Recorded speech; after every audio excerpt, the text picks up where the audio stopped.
Hi ಸ್ನೇಹಿತರೆ, ನಮಸ್ಕಾರ. Welcome back to Hrudaya Reddy channel. Hope you all are fantastic. ಇವತ್ತಿನ ಈ ಒಂದು ವಿಡಿಯೋದಲ್ಲಿ ಸ್ನೇಹಿತರೆ, ನಮ್ಮ ಕೆಇಎ ಎಕ್ಸಾಮ್ಸ್ಗೆ ಹೆಲ್ಪ್ ಆಗುವ ರೀತಿಯಲ್ಲಿ ಇಂಗ್ಲಿಷ್ ಗ್ರಾಮರ್ಗೆ ಸಂಬಂಧಪಟ್ಟಿರ್ತಕ್ಕಂಥ ಕೆಲವೊಂದಿಷ್ಟು ಇಂಪಾರ್ಟೆಂಟ್ ಟಾಪಿಕ್ಸ್ಗಳನ್ನು ಡಿಸ್ಕಸ್ ಮಾಡ್ತಾ ಹೋಗೋಣ.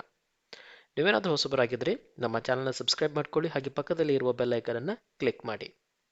ಹಾಗೆ ಕ್ಲಾಸನ್ನು ಕೇಳಬೇಕಂತ ಸಮಯದಲ್ಲಿ ನಿಮಗೆ ಏನಾದರೂ ಡೌಟ್ಸ್ಗಳಿದ್ದರೆ ಕಮೆಂಟಲ್ಲಿ ತಿಳಿಸ್ತಾ ಹೋಗಿ, ಅವುಗಳಿಗೆ ನಾನು ಉತ್ತರವನ್ನು ಕೊಡ್ತಾ ಹೋಗ್ತೀನಿ. ಓಕೆ, ಸೊ ಬನ್ನಿ ಮತ್ತಷ್ಟು ತಡ ಮಾಡಲಾರ್ದೆ ಇವತ್ತಿನ ವಿಡಿಯೋನ ಆರಂಭ ಮಾಡ್ತಾ ಹೋಗೋಣ. ಸೊ ಇವತ್ತಿನ ಮೊದಲನೇ ಟಾಪಿಕ್ ಬಂದ್ಬಿಟ್ಟು ಸಿಂಗ್ಯುಲರ್ ಅಂಡ್ ಪ್ಲೂರಲ್. ನಾವು ಕನ್ನಡದಲ್ಲಿ ಏಕವಚನ ಮತ್ತು ಬಹುವಚನ ಅಂತ ಏನು ಹೇಳ್ತೀವಲ್ಲ ಅದರ ಬಗ್ಗೆ. ಸೊ ಡೆಫಿನೆಟ್ ಆಗಿ 1ರಿಂದ 2 ಅಂಕಗಳನ್ನು ನಾವು ಈ ಒಂದು ಟಾಪಿಕ್ ಮೇಲೆ ಎಕ್ಸ್ಪೆಕ್ಟ್ ಮಾಡ್ಬೋದು, ಏಕವಚನ ಬಹುವಚನ. ಸೊ ಏನೆಲ್ಲ ರೂಲ್ಸ್ಗಳು ಬರ್ತಾವಂತ ನೋಡೋದಾದ್ರೆ, ಮೊದಲೇದಾಗಿ ರೆಗ್ಯುಲರ್ ಪ್ಲೂರಲ್ಸ್. ನಮ್ಮ ಹೆಡ್ಡಿಂಗ್ ಬಂದ್ಬಿಟ್ಟು ರೆಗ್ಯುಲರ್ ಪ್ಲೂರಲ್ಸ್. ಏನಿಂಗಂದ್ರೆ most nouns simply add S to form a plural. ಬಹುವಚನ ಆಗಬೇಕಾಗಿತ್ತಂದ್ರೆ ಕೆಲವೊಂದಿಷ್ಟು ನಾಮಪದಗಳಿಗೆ ಕೇವಲ ನೀವು ಎಸ್ ಅನ್ನು ಸೇರಿಸಿದರೆ ಸಾಕು, ಅದು ಆಟೋಮೆಟಿಕ್ ಆಗಿ ನಿಮಗೆ ಪ್ಲೂರಲ್ ಆಗ್ತದೆ, ಬಹುವಚನ ಆಗಿ ಕನ್ವರ್ಟ್ ಆಗ್ತದೆ ಅಂತ ಹೇಳ್ತಾ ಇದ್ದಾರೆ. ಓಕೆ, ಸೊ ಬಹಳಷ್ಟು ಹೀಗೆ ಆಗ್ತಾ ಇರ್ತಾವ. ಉದಾಹರಣೆಗಳನ್ನು ಕೂಡ ನಾವಿಲ್ಲಿ ನೋಡ್ತಾ ಹೋಗ್ಬೋದು. ಕ್ಯಾಟ್ ಅಂದರೆ ಬೆಕ್ಕು, ಕ್ಯಾಟ್ಸ್ ಬೆಕ್ಕುಗಳು. ಎಕ್ಸ್ಟ್ರಾ ಏನು ಆ್ಯಡ್ ಆಯ್ತು ಇಲ್ಲಿ? ಕೇವಲ ಎಸ್ ಆ್ಯಡ್ ಆಯಿತು, it become plural. Here it is singular and here it is plural. Likewise car, car ಇದ್ದಿರೋದಕ್ಕೆ ಕೇವಲ ಎಸ್ ಆ್ಯಡ್ ಮಾಡಿದ್ದಾರೆ, ಕಾರ್ಸ್ ಅಂತ ಆಯಿತು, ಬಹುವಚನ. ಕಾರು, ಕಾರುಗಳು. ರೈಟ್, ಕಾರು, ಕಾರುಗಳು. ಕಾರುಗಳು ಅಂದರೆ ಎಷ್ಟು? ಬಹಳಷ್ಟು. ಬಹಳಷ್ಟು ಅಂದರೆ ಏನಾಯಿತು? ಬಹುವಚನ ಆಯ್ತಲ್ಲಿ. ರೈಟ್. ಬುಕ್ ಅಂದರೆ ಒಂದೇ, ಬುಕ್ಸ್ ಅಂದರೆ ಬಹಳಷ್ಟು. ಸೊ ಇದು ಸಿಂಗ್ಯುಲರ್, ಇದು ಪ್ಲೂರಲ್. ಸೊ ಸಿಂಗ್ಯುಲರ್ ಇದ್ದಿದ್ದು ಪ್ಲೂರಲ್ ಆಗಬೇಕಾಗಿತ್ತಂದ್ರೆ ಕೆಲವೊಂದಿಷ್ಟು ನಾಮಪದಗಳಿಗೆ ನೀವು ಕೇವಲ ಎಸ್ ಸೇರಿಸಿದ್ರೆ ಸಾಕಾಯಿತು. ಸೊ ಹಾಗೆ ಇಲ್ಲಿ ಎರಡನೇ ನಿಯಮವನ್ನು ಕೂಡ ನೀವು ನೋಡ್ಬೋದು. ಕೆಲವೊಂದಿಷ್ಟು ಪದಗಳು ಹೆಂಗಿರ್ತಾವಂದ್ರೆ ಅವುಗಳ ಕೊನೆಗೆ S, S H, C H, X, Z ಇವುಗಳ ಮುಖಾಂತರ ಎಂಡ್ ಆಗಿರ್ತಾವ ಪದಗಳು. ಸೊ ಅಂಥ ಸಂದರ್ಭದಲ್ಲಿ ಅವುಗಳಿಗೆ ನೀವು ಇ ಎಸ್ ಸೇರಿಸಿದರೆ ಅದು ಕಂಪ್ಲೀಟ್ ಆಗಿ ನಿಮಗೆ ಬಹುವಚನ ಆಗಿ ಬದಲಾಗ್ತದೆ. ಮೊದಲೇದು ಜಸ್ಟ್ ಎಸ್ ಸೇರಿಸಿದ್ರೆ ಅಂತ ಆಯ್ತು, ರೈಟ್. ಎಸ್ ಸೇರಿಸಿದ್ರೆ ಆಟೋಮೆಟಿಕ್ ಆಗಿ ಅದು ಬಹುವಚನ ಆಗ್ತಾ ಇತ್ತು. ಸೊ ಇಲ್ಲೇನಾಗ್ತಾ ಇದೆ, ಪದಗಳ ಕೊನೆಗೆ ಇವೆಲ್ಲವೂ ಇದ್ರೆ ನೀವು ಅವುಗಳ ಬದಲಾಗಿ ಇ ಎಸ್ ಅಂತ ಆ್ಯಡ್ ಮಾಡಬೇಕು, ಅವಾಗ ಮಾತ್ರ ಅದು ಬಹುವಚನ ಆಗ್ತದ. ಏನು ಸರ್ ಅರ್ಥ ಆಗಲಿಲ್ಲ? ಓಕೆ, ಇಲ್ಲಿ ನೋಡ್ಬೋದು ಉದಾಹರಣೆನ ನೀವು. ಬಸ್ ಅಂತ ಇದೆ, ಇಲ್ಲಿನದ ಕೊನೆಗೆ ಎಸ್ ಅದ. ಸೊ ಎಸ್ ಇದ್ರೆ ಏನು ಆ್ಯಡ್ ಮಾಡಬೇಕಾಗಿತ್ತು? ನಾವು ಇ ಎಸ್ ಆ್ಯಡ್ ಮಾಡಬೇಕು. ಮಾಡಿದೀವಾ? ಬಸ್ಸಸ್, ಬಹುವಚನ ಆಯಿತು. ಅದೇ ರೀತಿಯಾಗಿ ಡಿಶ್, ಎಸ್ ಎಚ್ ಇದೆ, ಎಸ್ ಎಚ್ ಇದ್ರೆ ಏನು ಆ್ಯಡ್ ಮಾಡಬೇಕು? ಇ ಎಸ್ ಆ್ಯಡ್ ಮಾಡಬೇಕು. ಮಾಡಿದೀವಾ?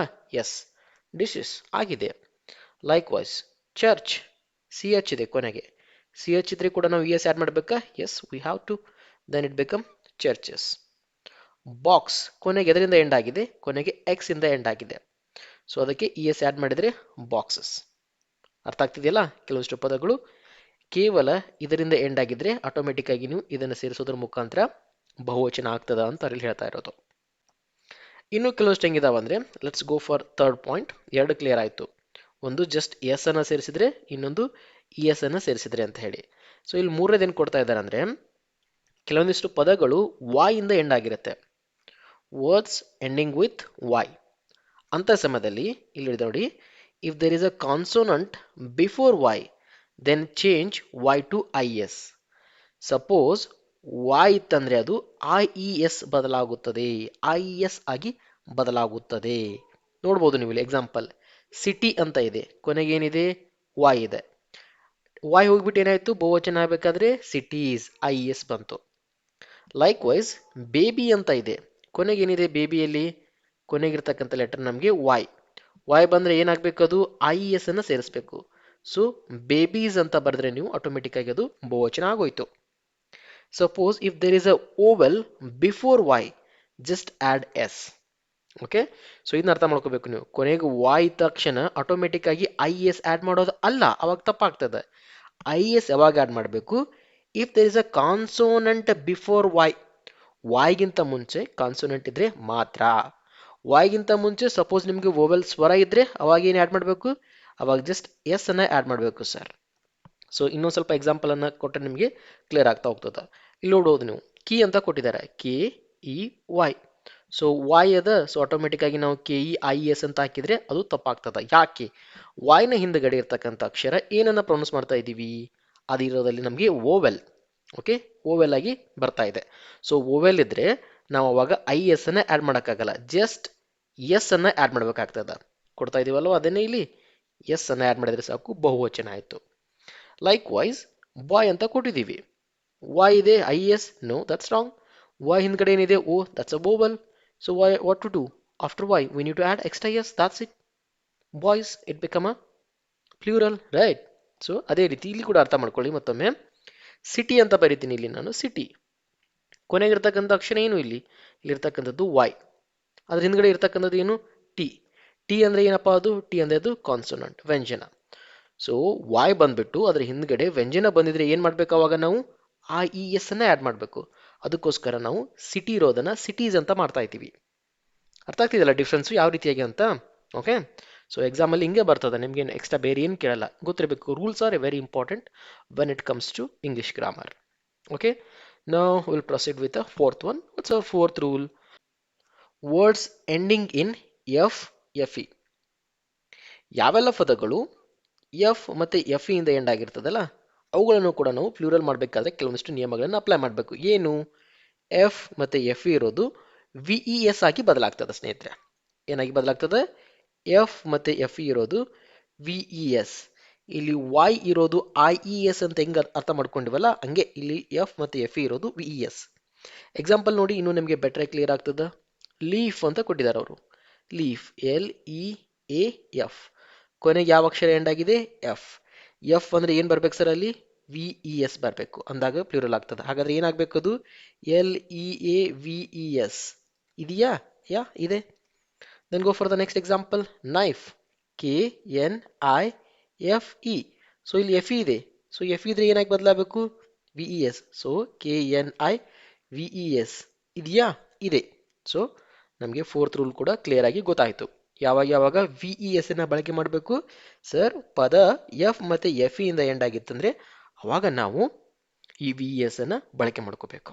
ಸೊ ಇಲ್ಲಿ ಒಂದಿಷ್ಟು ಎಕ್ಸೆಪ್ಷನ್ಸ್ ಇದಾವೆ, ಇವು ಇಂಪಾರ್ಟೆಂಟ್. ಎಕ್ಸಾಮಲ್ಲಿ ಇವನ್ನ ಕೇಳ್ತಾರೆ. ಓಕೆ, ಸೊ ನೀವು ಆಟೋಮೆಟಿಕ್ ಆಗಿ ಲೀಫ್ ಇದ್ರೆ ಲೀವ್ಸ್ ಅಂತ ಕೊಟ್ಟರಲ್ಲ, ಹಂಗೆ ರೂಫ್ ಇದ್ದಾಗ ಸೊ ಎಫ್ ಇದೆ ಅಂತ ಹೇಳ್ಬಿಟ್ಟು ಅಲ್ಲಿ ರೂಸ್ ಈ ತರ ಆಗಲ್ಲ, ದಟ್ಸ್ ಕಂಪ್ಲೀಟ್ಲಿ ರಾಂಗ್. ಸೊ ಅದಕ್ಕೆ ಹೇಳ್ತಾ ಇದ್ದೀನಿ, some words simply add S. ಕೆಲವೊಂದಿಷ್ಟು ಎಕ್ಸೆಪ್ಷನ್ ಇರ್ತಾವ ಇಂಗ್ಲೀಷ್ ಗ್ರಾಮರಲ್ಲಿ, ಅವು ಇಂಪಾರ್ಟೆಂಟ್ ಆಗ್ತದೆ. ಎಕ್ಸಾಮಲ್ಲಿ ಜಾಸ್ತಿಗೆ ಆ ಪ್ರಶ್ನೆಗಳು ಬರ್ತಾವೆ, ಅವೇ ನಮಗೆ 100, 200 ಆ ಥರ ಎಲ್ಲ ವೆರಿ ಮಿನಿಮಲ್ ನಂಬರ್ ಇರ್ತದೆ. ಸ್ವಲ್ಪ ನೆನಪಿಟ್ಕೊಳ್ಳೋಕ್ಕೆ ಪ್ರಯತ್ನ ಮಾಡಬೇಕು. ಫಾರ್ ಎಕ್ಸಾಂಪಲ್ ರೂಪ್ ಬಂದಾಗ ರೂಪ್ಸ್ ಅಂತ ಹೇಳಬೇಕು, ಬಿಲೀಫ್ ಅಂತ ಬಂದಾಗ ಬಿಲೀಫ್ಸ್ ಅಂತ ಹೇಳಬೇಕು. ಅರ್ಥ ಆಗ್ತಿದೆಯಲ್ಲ? ಸೊ ಕೆಲವೊಂದಿಷ್ಟು ಎಕ್ಸೆಪ್ಷನ್ ಇವು. ಸೊ ನಮ್ಮಲ್ಲಿ ಹೆಂಗೆ ಕೆಲವೊಬ್ರು ಒಬ್ಬ ಎಕ್ಸೆಪ್ಷನ್ ಇರ್ತಾರಲ್ಲ, ಒಂದು 10 ಜನ ಇದ್ರೆ ಅದರಲ್ಲಿ ಒಂದು 9 ಜನ ಒಂಥರ ಇರ್ತಾರೆ, ಒಬ್ಬನೇ ಒಂಥರ ಡಿಫ್ರೆಂಟ್ ಆಗಿರ್ತಾನೆ. ಸೊ ಅವನೇನೋ ಸ್ವಲ್ಪ ಎಕ್ಸೆಪ್ಷನ್ ಇದ್ದಂಗೆ ಅದನ್ನ ಅಂತೀವಲ್ಲ, ಆ ಥರ ಇಲ್ಲೂ ಕೂಡ ಗ್ರಾಮರಲ್ಲಿ ಕೆಲವಷ್ಟು ಎಕ್ಸೆಪ್ಷನ್ ನಾವು ಕಾಣ್ಕೋದು ಸ್ನೇಹಿತರೆ. ನೆಕ್ಸ್ಟ್, ಐದನೇದಾಗಿ ಇರ್ರೆಗ್ಯುಲರ್ಸ್ ಪ್ಲೂರಲ್ಸ್ ಅಂತ ಕೊಡ್ತಾ ಇದ್ದೀವಿ. ಏನಂದ್ರೆ some nouns don't follow the regular rules, they change from completely. Okay, they change completely. Okay, ಅಂದರೆ ಕೆಲವೊಂದಿಷ್ಟಕ್ಕೆ ಎಸ್ ಆ್ಯಡ್ ಮಾಡಬೇಕು, ES ಆ್ಯಡ್ ಮಾಡಬೇಕು, IES ಆ್ಯಡ್ ಮಾಡಬೇಕು. No, it will not comes under any of these rule. ಕೆಲವೊಂದಿಷ್ಟು ಹೆಂಗಂದ್ರೆ automatic ಆಗಿ complete ಆಗಿ ಬದಲಾಗ್ತಾ ಹೋಗ್ತದ ಈ ಪ್ಲೂರಲ್ಸ್ ಆಗಿ ಬಳಕೆ ಮಾಡಬೇಕಾಗಿತ್ತಂದ್ರೆ ಅಂತ ಹೇಳ್ತಾ ಇದ್ದಾರೆ. ಯಾವುದು ನೋಡಿ, ಮ್ಯಾನ್ ಅಂತ ಇದೆ, ನಾವು ಮ್ಯಾನ್ಸ್ ಅನ್ನಕ್ಕಾಗಲ್ಲ, ಮೆನ್ ಅನ್ಬೇಕಾಗ್ತದ. ಉಮ್ಯಾನ್ ಅದ, ಉಮ್ಯಾನ್ಸ್ ಅನ್ನಕ್ಕಾಗಲ್ಲ, ಉಮೆನ್ ಅನ್ಬೇಕಾಗ್ತದ. ಚೈಲ್ಡ್ ಅದ, ಚಿಲ್ಡ್ರನ್ಸ್ ಅನ್ಬೇಕು. ಸೊ ನಾವು ಚೈಲ್ಡ್ಸ್ ಅಂತ ಅಂದ್ರೆ that's wrong, there is no word at all, childs ಅಂತ ಇರಲ್ಲ, ಚಿಲ್ಡ್ರನ್ ಅಂತ ಕೇಳ್ತಾರೆ. ಅದು ಚೇಂಜ್ ಕಂಪ್ಲೀಟ್ಲಿ. ಟೂತ್ ಅಂತ ಇದೆ, ಟೀತ್, ಟೂತ್ಸ್ ಅನ್ನಲ್ಲ, ಟೂತ್ ಇರೋದು ಟೀತ್ ಆಗಿ ಬದಲಾಗ್ತದ. ಸರಿನಾ?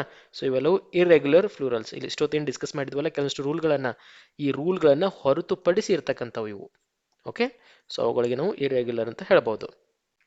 ಹಾಗೆ ನಿಮಗೆ ಹೋಮ್ವರ್ಕ್ ಆಗಿ ಇಲ್ಲೊಂದು ಕೊಡ್ತಾ ಹೋಗ್ತೀನಿ ನೋಡಿ, change the following plural nouns into the singular noun. ಇಷ್ಟೊತ್ತನ ಏನು ಮಾಡಿದ್ವಿ ನಾವು? ಏಕವಚನದಿಂದ ಬಹುವಚನ ಮಾಡಿದ್ವಿ. ಬಟ್ ಇಲ್ಲಿ ನಾನು ಕೇಳ್ತಾ ಇರೋ ಪ್ರಶ್ನೆ, ಬಹುವಚನದಿಂದ ಏಕವಚನವಾಗಿ ಈ ಕೊಟ್ಟಿರ್ತಕ್ಕಂಥ ಕೆಲವೊಂದಿಷ್ಟು ಪದಗಳನ್ನು ಮಾಡಿ ತೋರಿಸ್ಬೇಕು. ನೀವು ಕಮೆಂಟಲ್ಲಿ ತಿಳಿಸ್ಬೇಕು ಸ್ನೇಹಿತರೆ. Cars, babies, wolves, women, geese, potatoes, books, leaves, mice, churches. So ಇವುಗಳ ಸಿಂಗ್ಯುಲರ್ ಏನಾಗ್ತದೆ ಅನ್ನೋದು ನನಗೆ ಕಮೆಂಟಲ್ಲಿ ತಿಳಿಸ್ತಾ ಹೋಗಿ. ಹೋಪ್ ನಿಮಗೆ ಐಡಿಯಾ ಸಿಕ್ತು ಅಂತ ಅನ್ಕೊಂತೀನಿ.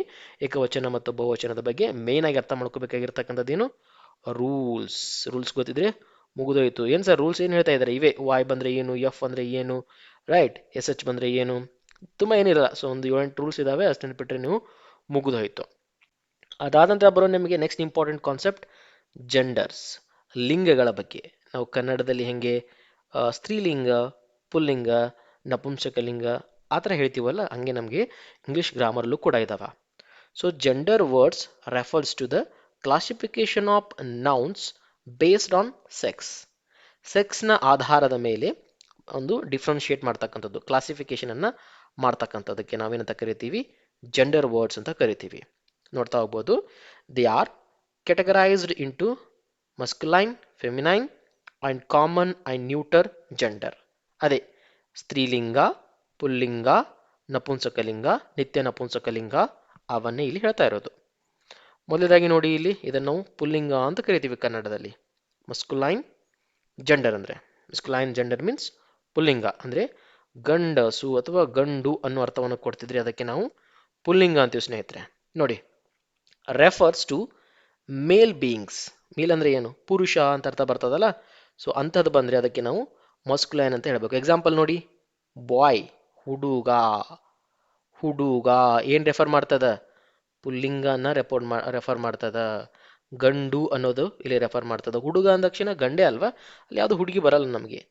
ಮ್ಯಾನ್ ಅಥವಾ ಕಿಂಗ್, ರಾಜ, ಲಯನ್, ಫಾದರ್ ತಂದೆ. ಓಕೆ, ಸೊ ಇವೆಲ್ಲವೂ ನಮಗೆ ಗಂಡು ಅನ್ನೋ ಅರ್ಥವನ್ನು ರೆಫರ್ ಮಾಡ್ತಾ ಇದೆ ಸ್ನೇಹಿತರೆ. ಓಕೆ, ಫಾರ್ ಎಕ್ಸಾಂಪಲ್ ಇವಾಗ ನಾನು ರುದ್ರೇಶ್, ಸೊ ಇದು ಏನು ರಿಪ್ರೆಸೆಂಟ್ ಮಾಡ್ತದೆ? ಗಂಡು. ಇನ್ನೊಂದು ಹೆಸರು ತಗೊಳ್ಳೋಣ, for example Kavita, you can see Kavita. Kavita is a girl, so then that is a feminine gender, ಅದು ಸ್ತ್ರೀಲಿಂಗ ಆಗ್ತದೆ. ನಾನು ಮಸ್ಕ್ಲೈನ್, ಗಂಡುಸು. ಅರ್ಥ ಆಗ್ತಿದೆಯಲ್ಲ? ಆ ಥರ feminine gender means refers to the female beings. ಹೆಣ್ಣು ಅನ್ನೋದನ್ನು ರೆಫರ್ ಮಾಡ್ತಾ ಇತ್ತಂದ್ರೆ ಅದು ಸ್ತ್ರೀಲಿಂಗ. ಗಂಡು ಅನ್ನೋದನ್ನು ರೆಫರ್ ಮಾಡ್ತಾ ಇದ್ರೆ ಅದು ಪುಲ್ಲಿಂಗ. ಗರ್ಲ್ ಹುಡುಗಿ, ಅದು ಹೆಣ್ಣೆ. So definitely that's feminine gender. Women ಹೆಂಗಸು, ಹೆಂಗಸು. ಸೊ ಏನು ಅರ್ಥ ಆಗ್ತದೆ ನಿಮಗೆ ಹೆಂಗಸು ಅಂದ ತಕ್ಷಣ? ಹೆಣ್ಣು ಅನ್ನೋದು ಅರ್ಥ ಆಗ್ತದಲ್ವಾ? ಕ್ವೀನ್ ರಾಣಿ, ಲಯನೆಸ್ ಮದರ್ ತಾಯಿ. ಅರ್ಥ ಆಗ್ತಿದೆಯಲ್ಲ ನಿಮಗೆ? ಸೊ ಕಾಮನ್ ಆಗಿ ಸ್ತ್ರೀಲಿಂಗ ಅಥವಾ ಈ ಪುಲ್ಲಿಂಗ ನಮಗೇನು ಅಷ್ಟೊಂದು ಡಿಫಿಕಲ್ಟ್ ಆಗಲ್ಲ, ಈಸಿಲಾಗಿ ನಾವು ಅದನ್ನು ಐಡೆಂಟಿಫೈ ಮಾಡಿಬಿಡ್ಬೋದು. ನಮ್ಗೆ ಕಷ್ಟ ಆಗೋದು ಯಾವ್ದು ಹೇಳಿ? ಎಸ್, ಈ ನಪುಂಸಕಲಿಂಗ ಅಥವಾ ನಿತ್ಯ ನಪುಂಸಕಲಿಂಗ ಬರ್ತದಲ್ಲ, so that will become a little difficult for us. Okay, so let's see what it is. I'll go to the next slide. Yeah, common gender, here it is. Refers to the nouns that can be either male or female. Okay, ನಾಮಪದ ಹೆಂಗಂದ್ರೆ ಅದು ಗಂಡಸು ಅರ್ಥವನ್ನು ಕೊಡ್ತದ, ಹೆಂಗಸು ಅರ್ಥವನ್ನು ಕೊಡ್ತದ. So ಅಂಥ ಸಂದರ್ಭದಲ್ಲಿ ಅದನ್ನು ನಾವು ಕಾಮನ್ ಜೆಂಡರ್ ಅಂತ ಹೇಳಬೇಕಾಗ್ತದೆ. ನೋಡಿ, ಟೀಚರ್, ಟೀಚರ್ ಹುಡುಗನೂ ಆಗಿರ್ಬೋದು, ಹುಡುಗಿನೂ ಆಗಿರ್ಬೋದು, ಅಂದರೆ ಪುರುಷನಾಗಿರ್ಬೋದು ಅಥವಾ ಮಹಿಳೆನಾದರೂ ಆಗಿರ್ಬೋದು. ಟೀಚರ್ ಎಲ್ಲರಿಗೂ ನಾವು ಟೀಚರ್ ಅಂತಲೇ ಕರೆಯೋದು ಅಲ್ವಾ? ಡಾಕ್ಟರ್ ವೈದ್ಯ. ಸೊ ಡಾಕ್ಟರ್ ಮಹಿಳೆ ಆದರೂ ಆಗಿರ್ಬೋದು, ಪುರುಷನಾದರೂ ಆಗಿರ್ಬೋದು. ಚೈಲ್ಡ್, ಚೈಲ್ಡ್ ಅಂದರೆ ಮಗು, ಗಂಡು ಅಥವಾ ಹೆಣ್ಣು. ಸ್ಟೂಡೆಂಟ್ ವಿದ್ಯಾರ್ಥಿ, ಗಂಡು ಅಥವಾ ಹೆಣ್ಣು. ಫ್ರೆಂಡ್ ಸ್ನೇಹಿತ, ಸ್ನೇಹಿತ ಹುಡುಗನಾಗಿರ್ಬೋದು ಹುಡುಗಿನಾಗಿರ್ಬೋದು, ಫ್ರೆಂಡ್. ಓಕೆ, ನೆಕ್ಸ್ಟ್ ಕೊನೆಯದಾಗಿ ಬರ್ತಕ್ಕಂಥದ್ದು ನ್ಯೂಟರ್ ಜೆಂಡರ್ ಅಂತ ಸ್ನೇಹಿತರೆ. What is neuter gender?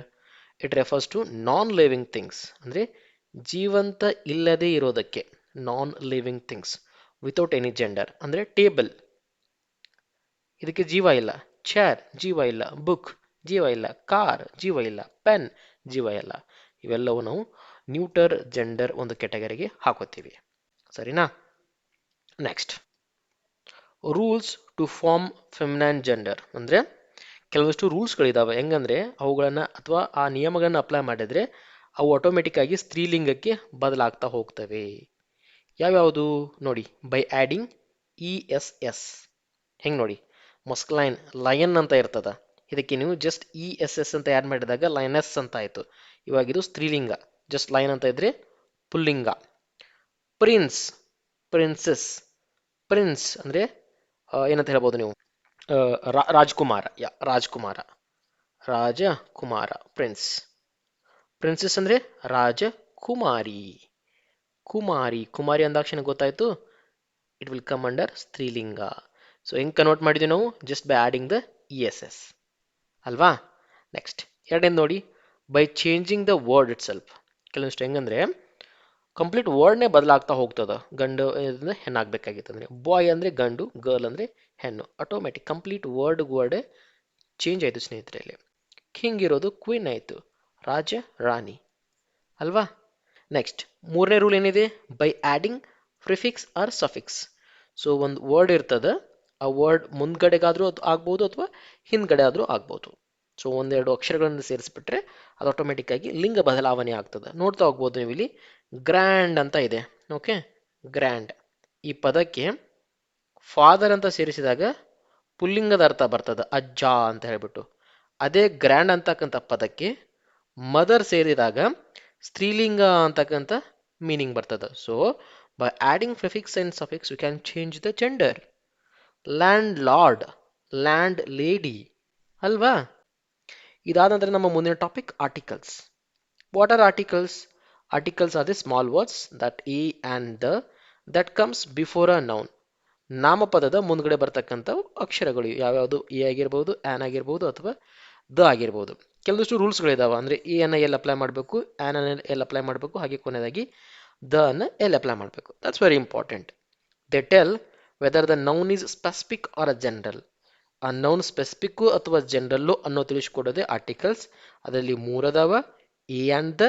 ಇವುಗಳಲ್ಲಿ ಎರಡು ವಿಭಾಗ ಮಾಡ್ತೀವಿ, ಒಂದು ಡೆಫಿನೆಟ್ ಆರ್ಟಿಕಲ್, ಇನ್ನೊಂದು indefinite article. So indefinite articles ಅಂದರೆ ಯಾವುದು? ಎ ಮತ್ತೆ ಆ್ಯನ್. ಡೆಫಿನೆಟ್ ಆರ್ಟಿಕಲ್ಸ್ ಅಂದರೆ ಯಾವುದು? ದ. ಅಂದರೆ ಇಲ್ಲಿ ಫಿಕ್ಸ್ ಅಂತಕ್ಕಂಥದ್ದನ್ನು ಹೇಳ್ಕೊಡ್ತದೆ ನಮಗೆ, ಡೆಫಿನೆಟ್ ಅಂತ ಹೇಳಿ. ಇಲ್ಲಿ ಜನರಲ್. ಇನ್ಡೆಫಿನೆಟ್ ಅಂತ ಬಂದಾಗ ಜನರಲ್, ಡೆಫಿನೆಟ್ ಅಂತ ಬಂದಾಗ ಫಿಕ್ಸ್. ನೋಡಿ, used when talking about something general or not specific. Specific ಇಲ್ಲದ ಪಕ್ಷದಲ್ಲಿ ಮಾತಾಡಬೇಕಾದ ಸಮಯದಲ್ಲಿ ನಾವು ಎ ಮತ್ತು ಆ್ಯನ್ ಬಳಕೆ ಮಾಡುತ್ತೇವೆ. Used when talking about something specific or already known. Already ಗೊತ್ತಿರ್ತಕ್ಕಂಥದ್ದಾಗಿರ್ಬೋದು ಅಥವಾ ಸ್ಪೆಸಿಫಿಕ್ ಆಗಿರ್ತಕ್ಕಂಥದ್ರ ಬಗ್ಗೆ ಮಾತಾಡಬೇಕಾದ್ರೆ ದ ಬಳಕೆ ಮಾಡ್ತೀವಿ. So this is for general, this is for specific. That's it. So let's look for examples. I saw a dog. It can be any dog, not specific to one, right? Because of that we need to use a. So ಯಾವ್ದು ಬೇಕಾದಾಗಿರ್ಬೋದು. ನಾನು ಒಂದು ನಾಯಿಯನ್ನು ನೋಡಿದೆ. ಯಾವ ನಾಯಿ? ಬೇಕಾದ ನಾಯಿ. ಬೆಂಗಳೂರು ನಾಯಿ ಆಗಿರ್ಬೋದು, ಮಂಗಳೂರು ನಾಯಿ ಆಗಿರ್ಬೋದು, ಬಿಜಾಪುರ ನಾಯಿ ಆಗಿರ್ಬೋದು, ಜಮಖಂಡಿ ನಾಯಿ ಆಗಿರ್ಬೋದು ಅಲ್ವಾ. I saw a dog, but dog is not specific to one. ಆ ಥರ ಇಲ್ಲಿ ನೋಡಿ, ದ ಹೆಂಗೆ? I saw the dog, a specific dog you already know about. ನಮ್ಗೆ ಗೊತ್ತಿರ್ತಕ್ಕಂಥ ನಾಯಿ ಬಗ್ಗೆ ಮಾತಾಡ್ತಿದ್ದ ಪಕ್ಷದಲ್ಲಿ ನಾವು ದ ಅನ್ನ ಬಳಕೆ ಮಾಡ್ತೀವಿ. ಜನರಲ್ ಆಗಿ ಮಾತಾಡ್ತಾ ಸಮಯದಲ್ಲಿ ಅ ಅನ್ನ ಬಳಕೆ ಮಾಡ್ತೀವಿ. I saw the dog. ಸರಿನಾ? ಸೊ ನೆಕ್ಸ್ಟ್ ಅದಕ್ಕೆ ಸಂಬಂಧಪಟ್ಟಿರೋ ಹಾಗೆ ಎಕ್ಸಾಂಪಲ್ಸ್ ನೋಡ್ತಾ ಹೋಗೋಣ, ಇನ್ನೂ ಕ್ಲಿಯರ್ ಆಗ್ತದೆ. ಮೊದಲೇದಾಗಿ ಎ ಅಂತ ಬಂದಾಗ use A before the words starting with a consonant sound. ಆ ಕೊಟ್ಟಿರ್ತಕ್ಕಂಥ ಪದ ವ್ಯಂಜನ ಎಂಬ ಸೌಂಡ್ನ ಕೊಡ್ತಾ ಇತ್ತಂದ್ರೆ ಅವಾಗ ಎ ಬಳಕೆ ಮಾಡಿ. ಸ್ವರ ಸೌಂಡ್ ಕೊಡ್ತಾ ಇತ್ತಂದ್ರೆ ಆ್ಯನ್ ಬಳಕೆ ಮಾಡಿ. ವ್ಯಂಜನ ಬರ್ತಾ ಇದ್ರೆ ಎ ಬಳಕೆ ಮಾಡಿ, ಸ್ವರ ಕೊಡ್ತಾ ಇದ್ರೆ ಆ್ಯನ್ ಬಳಕೆ ಮಾಡಿ. ಅರ್ಥ ಆಗ್ತಿದ್ಯಾ? ನೋಡಿ, a consonant sound comes from the letters like B C D E F G E T C. Examples, a car ಅಂತೀವಿ ನಾವು. A car, car, car. ಏನಾಗ್ತಾ ಇದೆ? ಕಾ ಅಂದ್ರೆ ಏನು? ಇಲ್ಲಿ ವ್ಯಂಜನ ಒಂದು ಸೌಂಡ್ ಬರ್ತಾ ಇದೆ, ಡೆಫಿನೆಟ್ ಆಗಿ ಇಲ್ಲಿ ಎ ಬಳಕೆ ಮಾಡಬೇಕು. ಅ ಬಾಯ್, ಅ ಬಾಯ್, ಅ ಬಾಯ್, ಬಾಯ್. ಬ ಅಂದ್ರೆ ಏನು? ವ್ಯಂಜನ ಅಂತ ಆಯ್ತು. A house, a house, how. How ಅನ್ನೋದ್ರಲ್ಲಿ ಏನಾದರೂ ನಿಮಗೆ ಸ್ವರ ಕಾಣ್ತಾ ಇದೆಯಾ? ಸ್ವರದ ಸೌಂಡ್ ಇಲ್ಲ. ಬಟ್ ಇಲ್ಲೊಂದು ನೋಡಿ, ಅ ಯೂನಿವರ್ಸಿಟಿ, ಅ ಯೂನಿವರ್ಸಿಟಿ. ಇಲ್ಲಿ ನೋಡಿ, even though U is a vowel, it sounds like a U, U. So which is a consonant sound? U ಅನ್ನೋದು ಕಾನ್ಸೋನೆಂಟ್ ಸೌಂಡ್ ಕೊಡುತ್ತಲ್ಲ, ಯು. ಸೊ ಹಾಗಾದ್ರೆ ಯೂನಿವರ್ಸಿಟಿ ಹಿಂದ್ಗಡೆನೂ ಕೂಡ ನಾವು ಏನೇ ಬಳಕೆ ಮಾಡಬೇಕಾಗ್ತದೆ.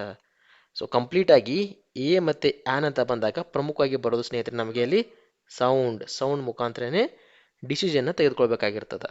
ಅರ್ಥ ಆಗ್ತಿದೆಯಲ್ಲ? ಸೊ ಆ್ಯನ್ ಅಂತ ಬಂದಾಗ ಏನು ಬರಬೇಕಪ್ಪ? ಅಲ್ಲಿ ಸ್ವರ ಬರಬೇಕು, ಗೊತ್ತು ನಮಗೆ. ಬರ್ತಿದ್ಯಾ? ಅನ್ ಆಪಲ್, ಆಪಲ್. Orange, idea. ಅರ್ಥ ಆಗ್ತಿದೆಯಲ್ಲ? ನಮ್ಮ ಸ್ವರಗಳು ಬರ್ತಾ ಇದಾವಲ್ಲ, ಆ, ಈ, ಉ, ಉ, ಎ, ಐ, ಓ. ಅರ್ಥ ಆಗ್ತಿದೆಯಲ್ಲ? ಇವುಗಳ ಸೌಂಡ್ ಬಂದ್ರೆ ಆ ಪದವನ್ನು ಹೇಳಬೇಕಾದ್ರೆ ಅಲ್ಲಿ ಸ್ವರ ಬಳಕೆ ಮಾಡಬೇಕು. Apple, orange, orange, idea, idea, I.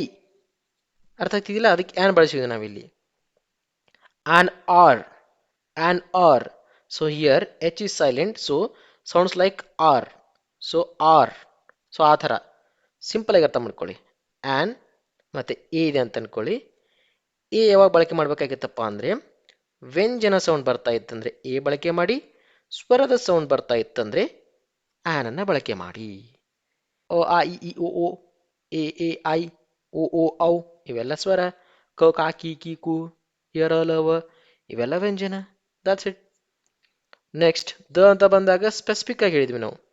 Use the when the listener is known exactly what you are talking about and if it's a unique. Unique ಆಗಿತ್ತಂದ್ರೆ ದ ಬಳಕೆ ಮಾಡ್ಕೊಳ್ಳಿ.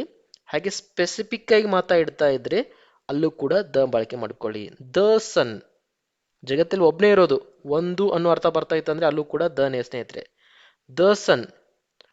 The book on the table, ಇಲ್ಲಿ specific book ಮಾತಾಡ್ತಾ ಇದೀವಿ. ಯಾವ book? Table ಮೇಲ್ಗಡೆ ಇರ್ತಕ್ಕಂಥ book, ಟೇಬಲ್ನ ಮೇಲ್ಗಡೆ ಇರ್ತಕ್ಕಂಥ ಬುಕ್ಕು ಸ್ಪೆಸಿಫಿಕ್ ಇದೆ ಇಲ್ಲಿ, ಅದೇ ಅಂತಕ್ಕಂಥದ್ದು. ಅವಾಗ ದ ಮತ್ತು ದ ಸನ್ ಅಂದ್ರೆ ಒಂದೇ. ನೆಕ್ಸ್ಟ್ ಇದಾಂತರ ಬರೋದು ನಮಗೆ ಕ್ವಶನ್ ಟ್ಯಾಗ್ಸ್. ಕ್ವಶನ್ ಟ್ಯಾಗ್ಸ್ ಅಂದ್ರೆ ಏನು? Basic rule for question tags. A positive statement gets a negative tag. Positive statement ಇದ್ರೆ ಅದು ನೆಗೆಟಿವ್ ಆಗ್ತದೆ, ನೆಗೆಟಿವ್ ಇತ್ತಂದ್ರೆ ಅದು ಪಾಸಿಟಿವ್ ಆಗ್ತದೆ. ನೋಡಿ, you are happy aren't you. So ಇಲ್ಲಿರ್ತಕ್ಕಂಥದ್ದನ್ನು ಇಲ್ಲಿ ಬರ್ಕೊಳ್ಳಿ, ಪ್ಲಸ್ ನಾಟ್ ಅನ್ನು ಆ್ಯಡ್ ಮಾಡ್ಕೊಳ್ಳಿ, ಇಲ್ಲಿರೋ ಪದವನ್ನು ಇಲ್ಲಿ ತಂದುಬಿಡಿ. ಆರ್ ಇತ್ತಾ?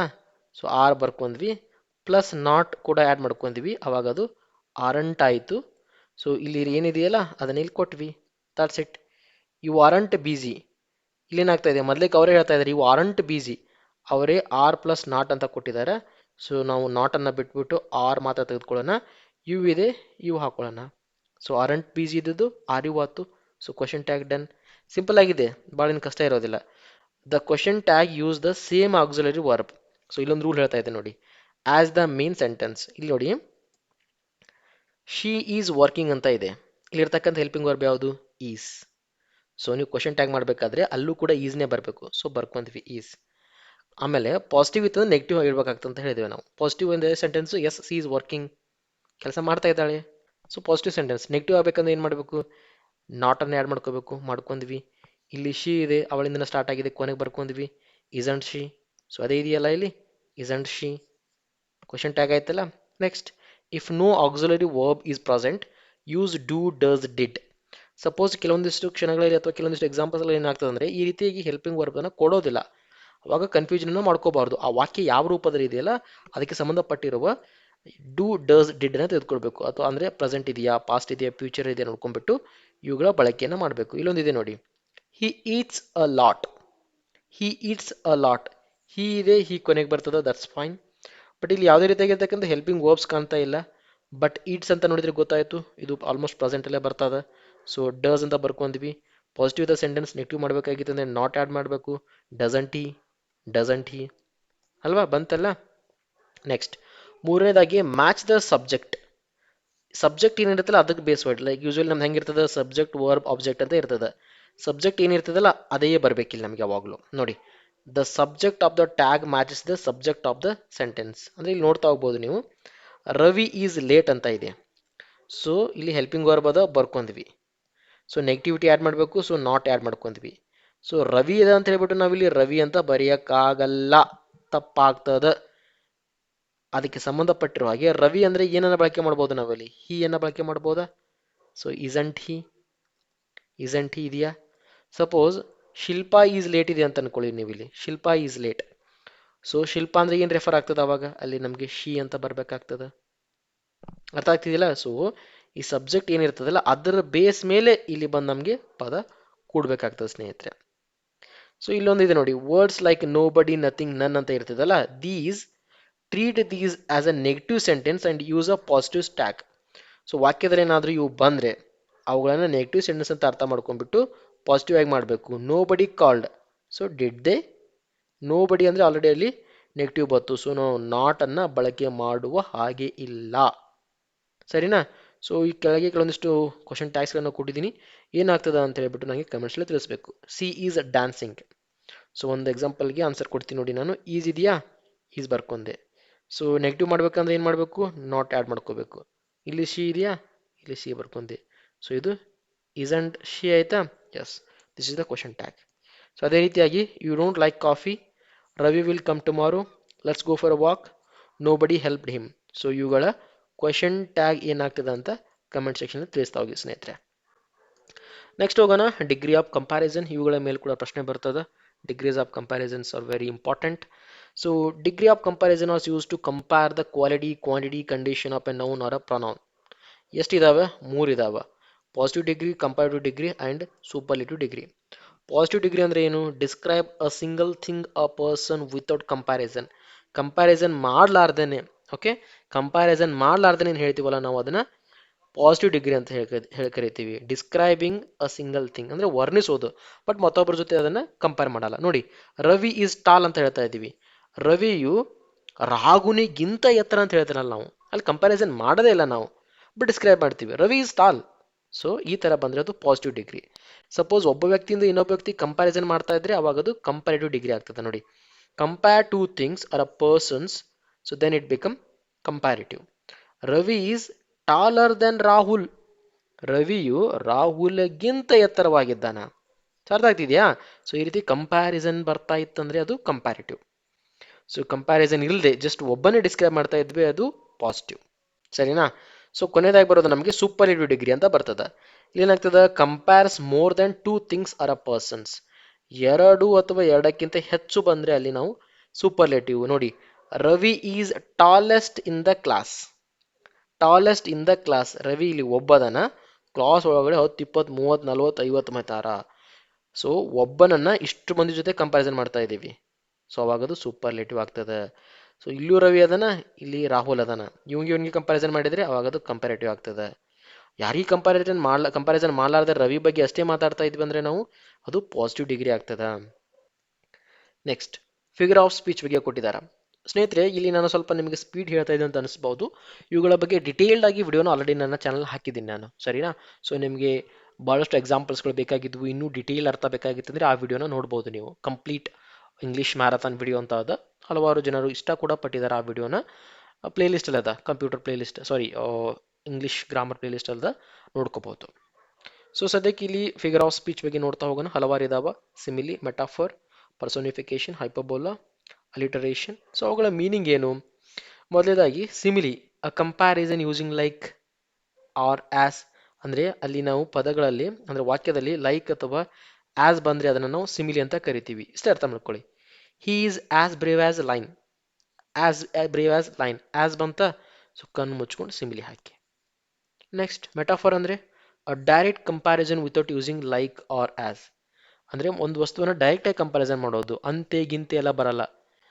ಅವಳೇ ಸುಂದರಿ, time is a thief. Personification ಅಂದರೆ giving human qualities to the non human. Human ಕ್ವಾಲಿಟಿಯನ್ನು ನಾನ್ ಹ್ಯೂಮನ್ ಥಿಂಗ್ಸ್ಗೆ ಕಂಪ್ಯಾರಿಸನ್ ಅಂದರೆ ಹೇಳೋದಂತಂದರೆ ಅದಕ್ಕೆ ನಾವು ಪರ್ಸೋನಿಫಿಕೇಶನ್ ಅಂತ ಕರಿತೀವಿ. The wind whispered softly, the wind whispered softly. Hyperbola ಅಂದರೆ ಎಕ್ಸ್ಟ್ರೀಮ್ ಎಕ್ಸಗರೇಷನ್, ಅಂದರೆ ಹೆವಿ ವರ್ಣಿಸೋದು. I have told you million times, ಒಂದು 1000 ಸಲ ಹೇಳಿ ಹಿಂಗೆ ಅಂದಂಗೆ. ಮಿಲಿಯನ್ ಟೈಮ್ಸ್ ಹೇಳಿ ಅಂದಂಗೆ. ಮಿಲಿಯನ್ ಟೈಮ್ಸ್ ಇನ್ ರಿಯಲ್ ಹೇಳೋಕ್ಕಾಗ್ತದನ? ಇಲ್ಲ. ಸೊ ಆ ರೀತಿ ಹೈಲಿ ಎಕ್ಸಾಗರೇಷನ್ ಬಂದರೆ ಅದು hyperbola. Next comes alliteration. What is alliteration? Repetition of the same initial consonant sound. ಅಂದರೆ ಒಂದೇ ಅಕ್ಷರ ಏನಾಗ್ತಾ ಇರ್ತದೆ, ಪದೇ ಪದೇ ರಿಪೀಟ್ ಆಗ್ತಾ ಇದೆ. ನೋಡಿ, she sells by the sea shores, she sells by the she shores. ನೋಡಿ, ಇಲ್ಲಿ ಸಿ ಸಿ ಸಿ ಸಿ ಅಂತ 2 ಸಲ ಬಂತು. ಸೊ ಹಿಂಗೆ ಒಂದು ಅಕ್ಷರ ಪದೇ ಪದೇ ಬರ್ತಾ ಇದ್ರೆ ಅಲಿಟ್ರೇಷನ್. ಕ್ಲಿಯರ್ ಆಗ್ತಾ ಇದೆಯಲ್ಲ? ಸಿಮಿಲಿ ಅಂದರೆ ಅಂತೆಗಿಂತೆ ಈ ಥರ ಬರ್ತದೆ. ಮೆಟಾಫಾರ್ ಅಂದರೆ ಎರಡು ಒಂದೇ ಅನ್ನೋ ಅರ್ಥ ಕೊಡ್ತದೆ. ಪರ್ಸೋನಿಫಿಕೇಶನ್ ಅಂದರೆ ಹ್ಯೂಮನ್ ಕ್ವಾಲಿಟೀಸನ್ನು ನಾನ್ ಹ್ಯೂಮನ್ ಥಿಂಗ್ಸ್ ಕಂಪ್ಯಾರಿಸನ್ ಮಾಡ್ತಾ ಇರ್ತೀವಿ. ಹೈಪರ್ಬೋಲಾ ಅಂತ ಬಂದಾಗ ಎಕ್ಸ್ಟ್ರೀಮ್ ಎಕ್ಸಾಗರೇಷನ್ ಅನ್ನು ಮಾಡ್ತಾ ಇರ್ತೀವಿ. ಅಲಿಟರೇಷನ್ ಅಂತ ಬಂದಾಗ ಒಂದೇ ಅಕ್ಷರ ಏನಾಗ್ತದೆ, ಪದೇ ಪದೇ ರಿಪೀಟ್ ಆಗ್ತಾ ಇರ್ತದೆ. ಓಕೆನಾ? ನೆಕ್ಸ್ಟ್, ಇಲ್ಲಿ ಕೆಲವೊಂದು ಇದೆ ನೋಡಿ: ಐರನಿ, ಆಕ್ಸಿಮೊರಾನ್, ಓನೋಮೊಟೋಫಿಯಾ. ಐರನ್ ಅಂದ್ರೆ ಏನು? Saying the opposite to what you mean. ನೀವೇನು ಹೇಳ್ತಿಲ್ಲ ಅದ್ರ ಉಲ್ಟಾ. What a pleasant surprise when something is bad happens, ಆ ಥರ. ನೆಕ್ಸ್ಟ್, ಆಕ್ಸಿಮರಾನ್ ಅಂದರೆ two opposite words placed together. Bitter sweet memories. ಬಿಟರ್ನು ಇದೆ, ಸ್ವೀಟ್ನು ಇದೆ, ಎರಡು ಅಪೋಸಿಟ್ ಅಲ್ಲ. ಸ್ವೀಟ್ದ ಅಪೋಸಿಟ್ ಏನು? ಬಿಟರ್. ಸೊ ಈಗ ಒಂದೇ ವಾಕ್ಯದಲ್ಲಿ ಎರಡು ಅಪೋಸಿಟ್ ಪದಗಳ ಬಳಕೆ ಆಗ್ತಾ ಇತ್ತು ಅಂದರೆ ಅದು oxymoron. That's it. Last one, onomatopoeia ಅಂದರೆ words that imitate the sounds like the cat meowed loudly. Meowed ಅನ್ನೋದೇನೈತಿ ಇಲ್ಲಿ? Imitate sound. ಎದರದು? ಬೆಕ್ಕಿಂದು. ಸೊ ಹಿಂಗೆ ಇಮಿಟೇಟ್ ಸೌಂಡ್ ಬರ್ತಾ ಇತ್ತಂದ್ರೆ ಇದನ್ನ ನೆನ್ಪಿಟ್ಕೋಬೇಕು ನೀವು, ಒನೋಮೊಟೋಫಿಯಾ ಅಂತ ಹೇಳ್ಬಿಟ್ಟು. ಒನೋಮೆಟೋಫಿಯಾ. ಆಕ್ಸಿಮರನ್ ಅಂತ ಬಂದ್ರೆ ಅಪೋಸಿಟ್ ವರ್ಡ್ಸ್. ಐರನ್ ಅಂತ ಬಂದಾಗ saying opposite what actually the mean. ಸರಿನಾ? ಸೊ ಇದಿಷ್ಟು ಮಾಹಿತಿ ನಮಗೆ ಫಿಗರ್ಸ್ ಆಫ್ ಸ್ಪೀಚ್ ಬಗ್ಗೆ. Hope you got little bit understanding in this quick video of English grammar.